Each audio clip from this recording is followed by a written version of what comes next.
廣東人嘅夏天梗係少不了呢碗陳皮綠豆沙啦。喺屋企想要煲到佢快速出沙，都係有啲方法技巧噶。好似我咁樣煲，20分鐘就綿密起沙啦。中意嘅姊妹們收藏起身慢慢睇啦。想要快速出沙，記得要用當季嘅深綠豆，佢嘅含水量會高啲，皮更加薄。呢個就係陳年綠豆，佢陣皮會氧化變硬，啲澱粉活性都冇咁高，唔係咁好出沙噶啦。咁樣對比係咪好明顯呢？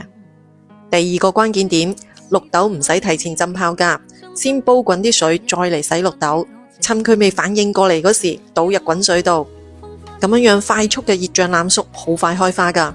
之前我都有試過網上教嘅，放喺雪櫃急凍一晚，其實時間真係差唔多。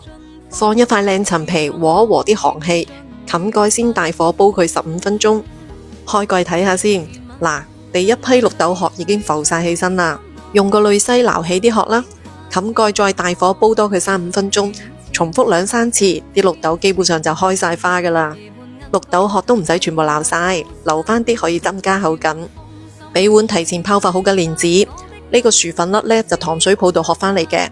個師傅話5蚊一碗嘅綠豆沙要賣到12蚊，全靠呢個薯粉粒。佢係湛江嘅特產，福建嗰邊又叫亞特子。佢個配料表好乾淨噶，就係得金薯澱粉、水同埋木薯澱粉。一包係1斤裝嘅，煲一次大概放1/3到1/4就得噶啦。煮出嚟唔單止晶瑩剔透，口感比芋圓更加 Q 彈爽口，可以搭配好多糖水啦。用清水沖洗走表面啲浮粉，倒入煲度，加返大半樽嘅冰片糖，冚蓋細火煲多佢10分鐘到，咁就搞掂食得噶啦。全程都係半個鐘到，咁樣煲出嚟嘅綠豆沙非常之綿密。搭配埋啲薯粉粒，沙沙嘅口感又有嚼口喎，真係好正噶。講得咁詳細都睇到呢度咯，點個讚鼓勵下，你都嚟試下啦〜